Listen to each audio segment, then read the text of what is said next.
नमस्कार दोस्तों, मैं हूं आपके साथ प्रिया और आप देख रहे हैं बिजनेस गुरुजी। तो आज मैं आपके सामने लेकर के आई हूं इंडिया पोस्ट फ्रेंचाइजी के बारे में। आज मैं आपको पूरी डिटेल्स उससे रिलेटेड दूंगी कि ये फ्रेंचाइजी आप कैसे ले सकते हैं, इसकी क्या कॉस्ट होती है और इसके लिए क्या क्या डॉक्यूमेंट्स की ज़रूरत पड़ती है। तो आइए बिना टाइम वेस्ट किए हम इस वीडियो को देखते हैं। सबसे पहले अगर आपने हमारे सब चैनल को सब्सक्राइब नहीं किया है तो हमारे चैनल को सब्सक्राइब कीजिए ताकि हमारा जो भी वीडियो आए सबसे पहले आप तक पहुंचे।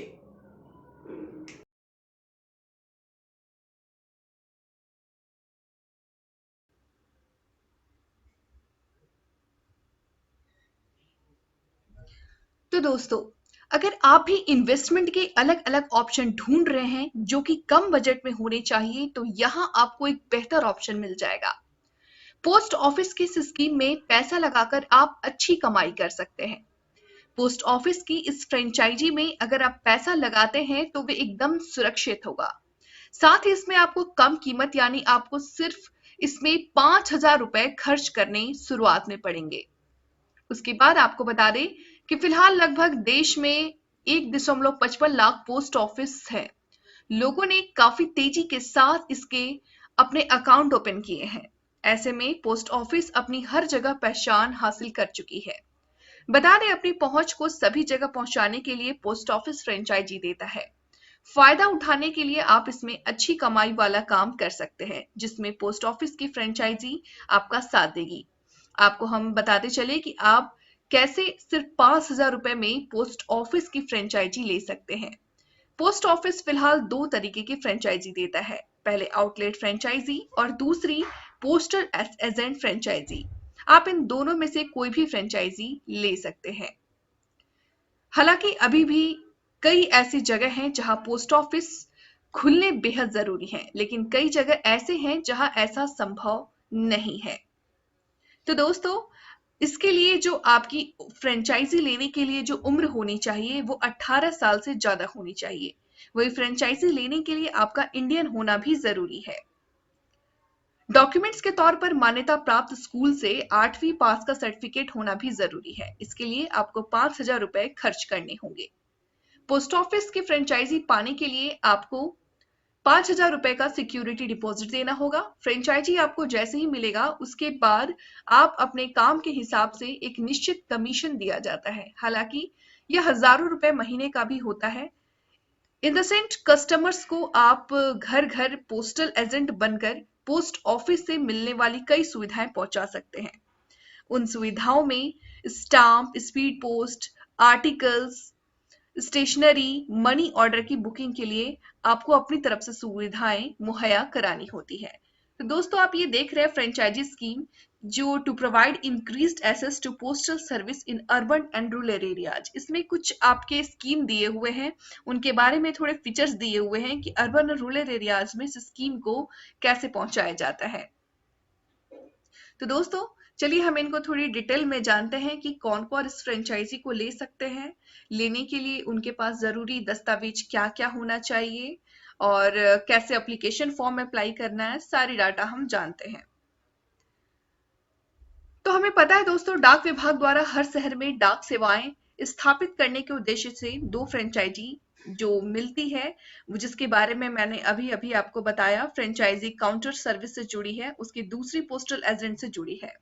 इन दोनों प्रकार की फ्रेंचाइजी को लेने के लिए डाक विभाग अलग अलग नियम और क्वालिफिकेशन निर्धारित करती है। काउंटर सर्विस से जुड़ी फ्रेंचाइजी केवल उन्हीं जगहों पर दी जाएगी जिन जगहों पर भारतीय डाक विभाग द्वारा डाकघर खोले नहीं जा रहे हैं। दरअसल भारत में ऐसे कई शहर और इलाके हैं जहां पर डाकघर नहीं है और इन्हीं इलाकों में फ्रेंचाइजी के जरिए डाकघर की आउटलेट खोलने का प्लान भारतीय डाक विभाग द्वारा बनाया गया है, ताकि इन इलाकों में डाक विभाग की काउंटर सर्विस खुलने से यहाँ के लोगों को भी डाकघर की सुविधा मिल सके। चलिए मैं आपको अब आउटलेट फ्रेंचाइजी के बारे में बता दूं। आउटलेट जो फ्रेंचाइजी है, इसके तहत दी जाने वाली फ्रेंचाइजी में केवल काउंटर सेवाएं ही उपलब्ध करवाई जाएंगी, जबकि संचरण की जिम्मेदारी पोस्ट विभाग के माध्यम से जारी रहेगी। इस फ्रेंचाइजी का मॉडल केवल शहर के तेजी से विकासशील क्षेत्रों में जैसे कि महानगरों और उनके आसपास के कस्बों में लागू होगा। जिन लोगों द्वारा फ्रेंचाइजी खोली जाएगी उनके फ्रेंचाइजी के कार्य का रिव्यू साल में 2 बार डाक विभाग द्वारा लिया जाएगा। आउटलेट फ्रेंचाइजी के तहत आपकी कमाई कमीशन आधारित होगी, यानी जो सामान आप सेल करेंगे उस सामान को बेचने पर निर्धारित की गई कमीशन आपको दी जाएगी और ये कमीशन आपकी इनकम होगी। तो चलिए मैं आपको ये फ्रेंचाइजी के तहत मिलने वाले इनकम के बारे में थोड़ा बता देती हूँ। पंजीकृत आर्टिकल की बुकिंग के लिए 3 रुपए दिए जाते हैं। स्पीड पोस्ट आर्टिकल की बुकिंग के लिए 5 रुपए होते हैं। अगर मनी ऑर्डर की बुकिंग करनी है, जैसे 100 रुपए से लेकर के 200 रुपए के मूल्य के होने वाले मनी ऑर्डर की बुकिंग पर मिलने वाले कमीशन जो होते हैं वो 200 रुपए से अधिक मूल्य की होने वाली मनी ऑर्डर की बुकिंग पर मिलने वाले कमीशन जो होते हैं 3.5 से 5 रुपए होते हैं। और डाक टिकट और डाक स्टेशनरी मनी ऑर्डर के फॉर्म की बिक्री पर मिलने वाले कमीशन बिक्री राशि का 5% होता है। अब मैं आपको बता दूं कि इसके तहत आप क्या क्या प्रोडक्ट को सेल कर सकते हैं। तो इसके साथ आप स्टाम्प और स्टेशनरी का सामान बिक सकते हैं। ई गवर्नेंस प्रोजेक्ट सेल किया जाता है। पंजीकृत articles, speed post articles, bill हो गए, टैक्स कलेक्शन का काम, payment services, postal life insurance business, ये चीजों को आप सेल कर सकते हैं। एक चीज और मैं आपको बता दूं दोस्तों कि इस फ्रेंचाइजी के लिए आपको 1 से 2 लाख खर्च करना पड़ सकता है। साथ ही पोस्ट विभाग द्वारा जिन लोगों का चयन फ्रेंचाइजी के लिए किया जाएगा उनकी सिक्योरिटी डिपॉजिट भी जमा करवाना होगा।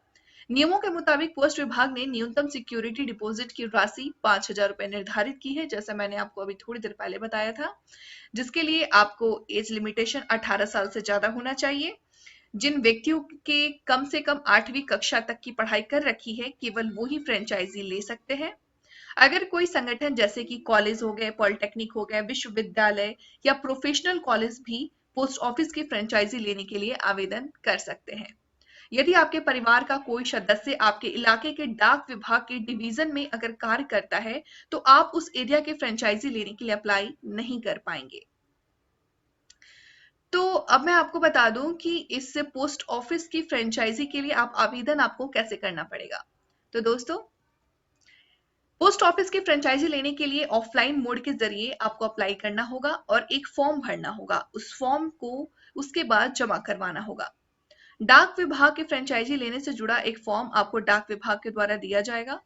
अगर आप इसको ऑनलाइन अप्लाई करना चाहते हैं तो जाकर आपको इसके वेबसाइट जो आप देख रहे हैं www.indiapost.gov.in से आपको फॉर्म को डाउनलोड करना होगा और उसके बाद पोस्टल डिवीजन ऑफिस में जाकर के फ्रेंचाइजी से जुड़ा फॉर्म वहां से भी ले सकते हैं और फॉर्म को आगे अपना डिटेल्स, इस फॉर्म में आवेदन करने वाले व्यक्ति का अपना आपको नाम, अपना राष्ट्रीयता, जिस स्थान पर वो फ्रेंचाइजी का कार्य करना चाहते हैं उसके घर का पता जैसे जानकारी भरनी होगी। सभी जानकारियां भरने के बाद आपको ये फॉर्म उस एरिया के पोस्ट डिविजनल ऑफिस के डाक विभाग के सुपरिटेंडेंट के पास जमा करवाना होगा, जिस एरिया में आप अपनी फ्रेंचाइजी खोलना चाहते हैं।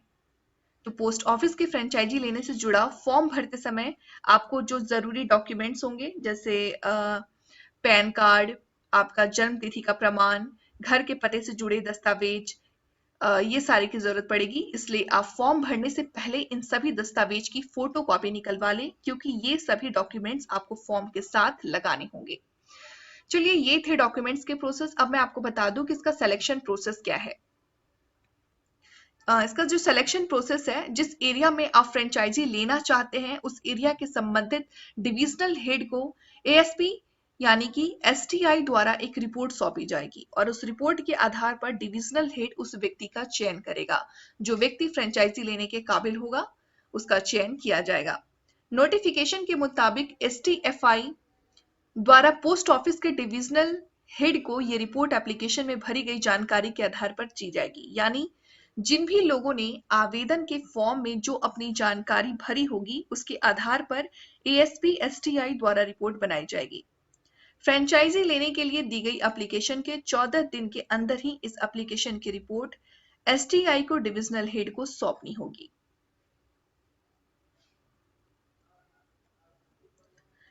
समझौते पर साइन करने के बाद आपको फ्रेंचाइजी मिल जाएगी। हालांकि आपको एक इसलिए जिस व्यक्ति का चयन डिविजनल हेड द्वारा किया जाएगा, उस व्यक्ति को एक मेमोरेंडम ऑफ एग्रीमेंट पर साइन करना होगा। उस व्यक्ति के अलावा 2 गवाहों को भी साइन करना के लिए बोला जाएगा, इसलिए आप मेमोरेंडम ऑफ एग्रीमेंट पर साइन करने से पहले उसे अच्छे से पढ़ लें। जो लोग फ्रेंचाइजी लेने के लिए आवेदन करेंगे, उनमें से उन लोगों को ही प्रेफरेंस दिया जाएगा जो कि डाक पेंशन भोगी होंगे। आवेदन करने वाले व्यक्तियों में से जिनको कंप्यूटर का अच्छा खासा ज्ञान होगा और जो कंप्यूटर सुविधाएं प्रदान करने में सक्षम होंगे, उनको भी फ्रेंचाइजी देने के लिए प्रेफरेंस दी जाएगी। उसके बाद आपको ट्रेनिंग दी जाएगी, फिर आपकी मॉनिटरिंग होगी और फिर ये पोस्टल एजेंट जो होंगे आपके फ्रेंचाइजी के तहत डाक टिकट और स्टेशनरी की बिक्री की जाएगी और ये सुविधा शहर और ग्रामीण क्षेत्रों में शुरू की जाएगी। इसलिए इस फ्रेंचाइजी को लेने के लिए जो लोग आवेदन करना चाहते हैं, उन्हें शहरी और ग्रामीण इलाकों से किसी एक इलाके का चयन करना होगा। ये पोस्टल एजेंट योजना के तहत पोस्टल एजेंट द्वारा केवल डाक टिकट और स्टेशनरी का सामान ही बेचा जा सकता है। पोस्टल एजेंट को समय समय पर अपने पास से डाक विभाग में जाकर टिकट और स्टेशनरी की खरीदना होगा और डाक विभाग से उन्हें खरीदने के बाद उनको बेचना पड़ेगा। इसकी जो एलिजिबिलिटी क्राइटेरिया है, मैं आपको थोड़ा वो बता दूं कि डाक एजेंट बनने के लिए कोई भी व्यक्ति या कोई भी संगठन अप्लाई कर सकता है। जिन लोगों का चयन डाक एजेंट के लिए कर लिया जाएगा, उन्हें एक फोटो पहचान पत्र दिया जाएगा। अगर किसी व्यक्ति के परिवार का कोई सदस्य पोस्ट ऑफिस में कार्य करता हो तो उस व्यक्ति को ऑफिस की उस डिवीजन का डाक एजेंट बनने के लिए योग्य नहीं होगा जिसमें उसके परिवार का सदस्य काम करता है। इसकी जो सिलेक्शन प्रोसेस भी मैंने आपको बता दिया कि जो लोग डाक एजेंट बनना चाहते हैं उनको फॉर्म भरना होगा, उसके बाद उनको आवेदन देना होगा। कोई इंडिविजुअल डाक एजेंट बनने के लिए अप्लाई कर सकता है और अगर उसका चयन हो जाता है तो फोटो पहचान पत्र उसे इंडिविजुअल के नाम पर जारी किया जाएगा। पोस्टल एजेंट बनने के बाद व्यक्ति को लिंक पोस्ट ऑफिस जाकर वहां से डाक टिकट और स्टेशनरी का सामान खरीदना होगा और एजेंट को यह सामान उपलब्ध करवाने की जिम्मेदारी लिंक पोस्ट ऑफिस के प्रभारी का होगा।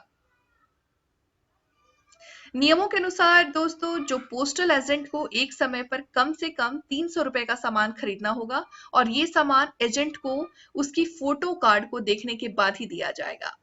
जिस वक्त पोस्टल एजेंट सामान खरीदेगा, उसी वक्त उसको उस सामान पर मिलने वाले कमीशन को भुगतान राशि से काट लिया जाएगा। यानी अगर आप 300 रुपए की डाक टिकट लेते हैं तो उस डाक टिकट पर मिलने वाले 5% कमीशन को 300 रुपए में से काट लिया जाएगा और पोस्ट एजेंट को केवल शेष राशि का भुगतान करना होगा।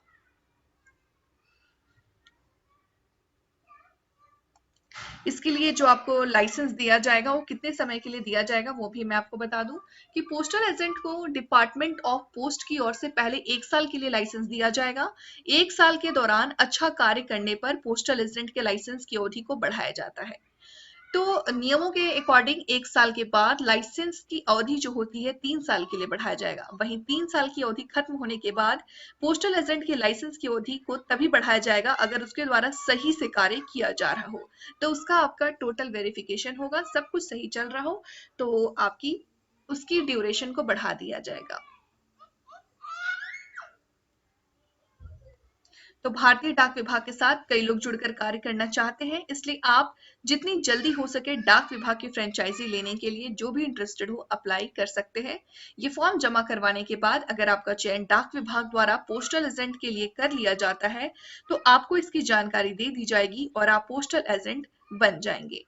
तो ये थी कुछ जानकारी ये फ्रेंचाइजी को लेकर के। अगर आपको कोई डाउट हो, कोई क्वेरी हो तो आप कमेंट बॉक्स में जाकर के सवाल पूछ सकते हैं।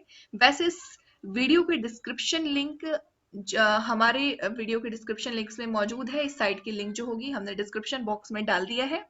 बाकी आपको कोई भी डाउट हो, कोई क्वेरी हो तो please comment us and please like and subscribe our channel. तो आप देखते रहिए बिजनेस गुरुजी, हम आपके लिए ऐसे वीडियो लेकर के आते रहेंगे। Thank you.